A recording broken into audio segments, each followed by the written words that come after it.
Cockroach জনতা party নিয়ে অনেকে অনেক কথা বলেছেন। কেউ শিক্ষিতের মতো কথা বলেছেন, কেউ অশিক্ষিতের মতো কথা বলেছেন, কিন্তু আজ আমি আপনাদের এমন কিছু বলবো যেটা কেউ আগে বলেননি। গত মে মাসে বিচারপতি সূর্যকান্ত ইয়াং জেনারেশনকে ককরোচের সঙ্গে তুলনা করেন।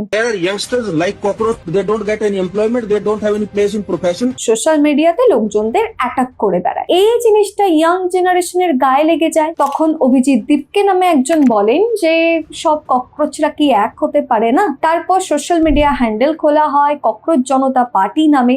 খুব তাড়াতাড়ি এই সোশ্যাল মিডিয়া হ্যান্ডেলে প্রচুর পরিমাণে ফলোয়ার্স গ্রো করে। এবার রাজনৈতিক দল হোক বা অন্য কোনো দল, যতক্ষণ না তারা বড় কোনো ইস্যু নিয়ে কথা বলছে, প্রোটেস্ট করছে, ততদিন পর্যন্ত দেশের সবাই এই দলের ব্যাপারে জানতে পারে না। ঠিক সেই সময় নিটের পেপার লিকের ঘটনাটা সামনে আসে। তাই এই দল দাবি করে বসে শিক্ষামন্ত্রী ধর্মেন্দ্র প্রধানকে পদত্যাগ করতে হবে, কারণ ওনার জন্যই নিটের পেপার লিক হয়েছে। শুরুতে এই বিষয়টা কোনো মিডিয়া কভার করেনি, ফলে সাধারণ মানুষও জানতে পারেনি। জুন মাসে যখন সোনাম ওয়াংচুক স্যার এই আন্দোলনে সামিল হন এবং অনশন করতে বসেন, সেই সময় অনেক মিডিয়া কভার করে ঘটনাটাকে, ফলে সাধারণ মানুষও জানতে পারে। অনশনের দিন যত এগোতে থাকে, সোনাম স্যারের শরীরের কন্ডিশন যত ভাঙতে থাকে, তত বেশি মানুষজন এই অনশনটাকে, এই আন্দোলনটাকে সিরিয়াসলি নিতে শুরু করে। আন্দোলনটা আরো বড় আকার নেয় সোনাম স্যারকে জোর করে হসপিটালে নিয়ে যাওয়ার পর। 20 জুলাই ককরোচ পার্টি দিল্লি পার্লামেন্টের দিকে যাত্রা শুরু করলে পুলিশ তাদেরকে বাধা দেয়, লাঠিচার্জ করে, টিয়ার গ্যাস ছুড়ে মারে। পার্লামেন্টের দিকে এগোলে পুলিশ আটকাবে, সেটা খুব স্বাভাবিক। কিন্তু ইনস্টাগ্রাম ভিডিওতে দেখতে পাওয়া যায় পুলিশ আগে থেকেই গাড়ি ভেঙে রেখেছে, যাতে স্টুডেন্টদের নামে দোষ চাপিয়ে দেওয়া যায় যে তারা ভাঙচুর করেছে। পুলিশের ইউনিফর্ম পরা কিন্তু কোনো নেম প্লেট নেই, এরকম অনেক পুলিশ দেখতে পাওয়া গিয়েছে। यहाँ पे किसी के नेम प्लेट्स नहीं है सर। वाओ। এবার এনারা আসল পুলিশ নাকি পুলিশের পোশাক পরা নকল পুলিশ, সেটা বোঝার উপায় নেই। তাছাড়া একটা ভিডিওতে দেখতে পাওয়া যায় দুজন নর্মাল মানুষ, কোনো পুলিশের পোশাক পরা মানুষ নয়, তারা স্টুডেন্টদেরকে লাঠি দিয়ে মারছে।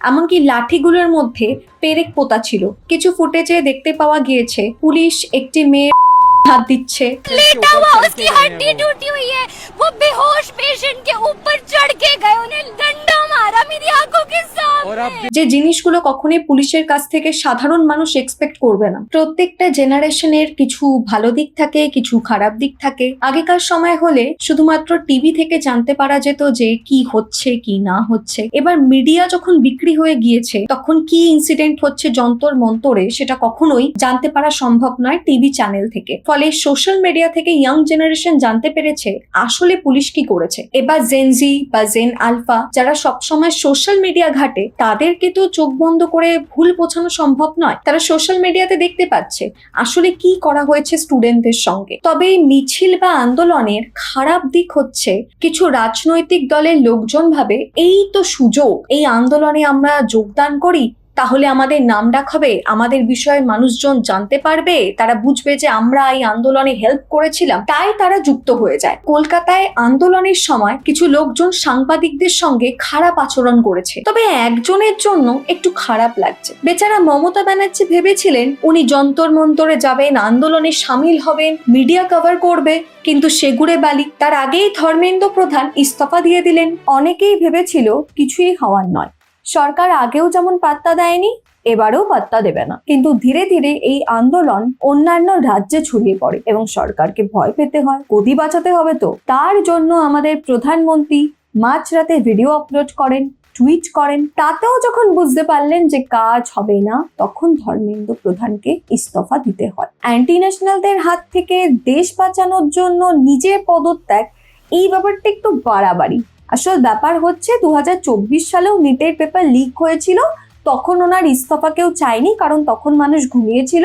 কিন্তু এবার মানুষ ঘুম থেকে উঠেছে, প্রোটেস্ট করেছে, তাই ওনাকে বাধ্য হয়ে পদত্যাগ করতে হয়েছে। এবার এই প্রোটেস্ট বা অনশনের ভালো দিকটা হচ্ছে সরকার ভয় পায়। তারা বুঝতে পারে যদি আমরা জনগণের জন্য কাজ না করি, যদি আমরা ভুল সিদ্ধান্ত নিই, নিজেদের ইচ্ছা মতো যা খুশি তাই করতে শুরু করি, তাহলে কিন্তু দেশের মানুষ আন্দোলন করবে, প্রোটেস্ট করবে, আমাদের কিন্তু গদি ছাড়তে হবে। ফিউচারে যে রাজনৈতিক দলই ক্ষমতায় আসুক না কেন বা যে ব্যক্তি ক্ষমতায় থাকুক না কেন, তার মাথার মধ্যেও চলবে যে তাই বুঝে শুনে কাজ করতে হবে, বুঝে শুনে কথা বলতে হবে। শুরুতেই বলেছিলাম ককরোচ জনতা পার্টি নিয়ে শিক্ষিত অশিক্ষিত দুই ধরনের মানুষই কথা বলছেন।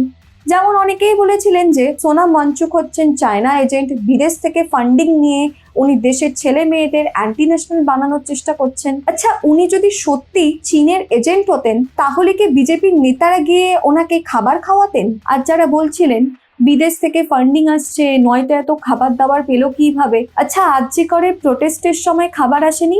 কই, তখন তো আপনারা বলেননি বিদেশ থেকে ফান্ডিং আসছে। মোদ্দা কথা হচ্ছে, আপনি যদি সত্যি করে নিজের দেশকে ভালোবাসেন তাহলে আপনি কখনোই নির্দিষ্ট কোনো রাজনৈতিক দলের অন্ধভক্ত হতে পারেন না, কারণ আপনার কাছে যে কোনো রাজনৈতিক দলের আগে নিজের দেশ আসবে। আপনি কখনোই বলবেন না প্রাউড হিন্দু, প্রাউড মুসলিম, প্রাউড খ্রিস্টান, বরঞ্চ আপনি বলবেন প্রাউড ইন্ডিয়ান। যেই মুহূর্তে আপনি রাজনৈতিক দলের বদলে নিজের দেশকে ভালোবাসতে শুরু করবেন, নিজের ধর্ম বলে নিজের পরিচয় দেওয়ার বদলে ভারতীয় বলে নিজেকে পরিচয় দেওয়া শুরু করবেন, ঠিক সেই মুহূর্তে আপনি বুঝতে পারবেন যে সব রাজনৈতিক দলই সমান। যে শাসকই ক্ষমতায় আসবে তারা যদি বেশি বছর ধরে শাসন করে তারা মনে করতে শুরু করবে দেশের কোনো মানুষ আমাকে আমার জায়গা থেকে সরাতে পারবে না, আমি দেশবাসীর সঙ্গে যেমন খুশি তেমন বিহেভিয়ার করতে পারি, আমি যে কোনো রকম আইন আনতে পারি, উন্নয়নের কাজ না করে যদি আমি বসে থাকি তারপরেও আমি ভোট পাবো। ঠিক সেই কারণে যদি 5 বছর পর পর সরকার পাল্টানো যায় তাহলে খুবই ভালো হয়। যেহেতু সেটা হয় না, কোনো একটা নির্দিষ্ট দল ক্ষমতায় আসার পর তারা 20 বছর পর্যন্ত সাম্রাজ্য বিস্তার করে, ফলে ইন্ডিয়াতে এত সমস্যা দেখতে পাওয়া যায়, কারণ রাজনৈতিক দলগুলো সাধারণ মানুষকে ভয় পায় না।